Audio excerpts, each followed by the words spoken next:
Here at the Indio Performing Arts Center, Mayor Miller wants the vigil to honor those who were devastated by the tragedies across the nation and come together as a community to discuss solutions. You can see the fireworks show on display tonight right here at the Palm Desert Aquatic Center.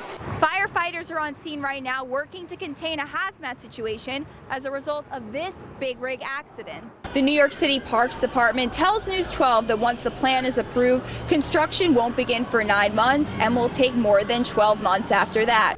Palm trees in the date industry are huge here in the Coachella Valley, and an invasive species of weevil targets only palm trees. Police right now are investigating a home invasion here in Desert Hot Springs. One male was injured and taken to the hospital. What was taken remains under investigation.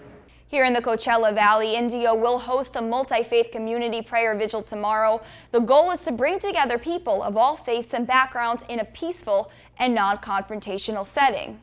Welcome to the Desert Living Show. I'm your host, Erica Jackson, and today with me is Ariana Tejero, a producer here at KMIR News. It's a hard feeling, you know, we just happy it's over with, and now we can go on with our lives now, because we've been 5 years.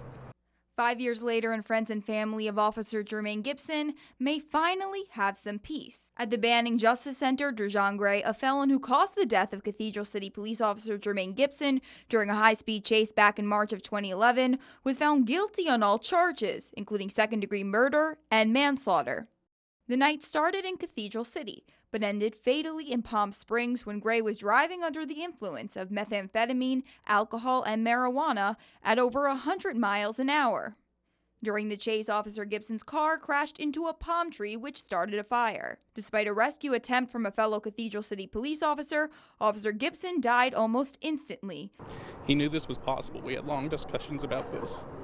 It's an obvious ultimatum or option that could come out of this career, but he wouldn't have traded it for the world.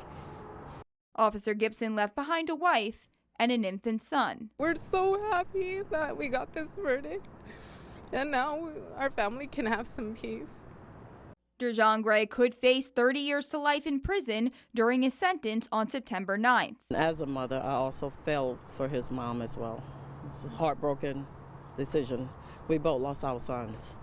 Officer Gibson's family says while they're happy they can finally move on with their lives, it still doesn't take the pain away. Reporting from Banning, Erica Jackson, KMIR News. Alex Winkler says her phone is probably the biggest distraction. She says she checks it as often as probably once or twice every time I'm in the car to reply to a text or to change the song, like whatever music is playing. According to auto safety regulators, U.S. traffic deaths jumped almost 8% in 2015, making it the deadliest year on the road since 2008. One explanation is distracted driving due to mobile devices. It is very dangerous. It's never worth it to use your cell phone while you're driving. It only takes 1 second for a tragic collision to occur. Mobile devices and distracted driving are some of the reasons for more fatalities on the road, but lower gas prices are also causing more deaths. The lower gas prices are also bringing in more people on the road, like Jim Bradfield. Now that gas prices have decreased, he thinks less about the next time he'll take out his car for a drive. Now I can roll in for $15 and it's not nearly as costly. So, you know, if I want to go on a road trip, I'm going to go on a road trip. In hopes of preventing more deaths behind the wheel, the Department of Transportation announced a new safety agreement with automakers, which would require that 99% of new cars have a standard automatic emergency braking system by 2022. Distracted driving, especially cell phones, is becoming a bigger and bigger problem. With technology advancing, there's just so many things that you can do on your phone that can cause you to be distracted. Erica Jackson, KMIR News. Stephanie Lopez, a New York foundling foster parent, took in a baby girl and then decided she would take in her 2 older sisters to keep the family together. You have to make sure that you're doing it for the right reasons and that you are able to provide what they need. Because it's not about you.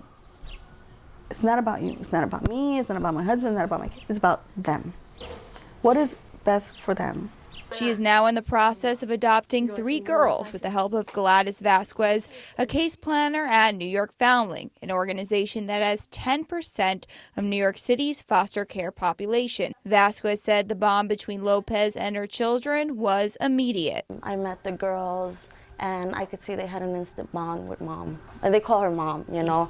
I can see, you know, just the way they are. And even though there's 6 kids in the home, you can see how they are as a family. When I first met Stephanie, my mom, like I felt safe. Like I felt like I belonged here. I've had these girls for about 3 years now, going on 4. I will never abandon them. I will never leave them. It's parents like Stephanie Lopez who provide a warm and loving environment for these children and encourage them as they grow older. Reporting from East Tremont, Erica Jackson, News 12, The Bronx.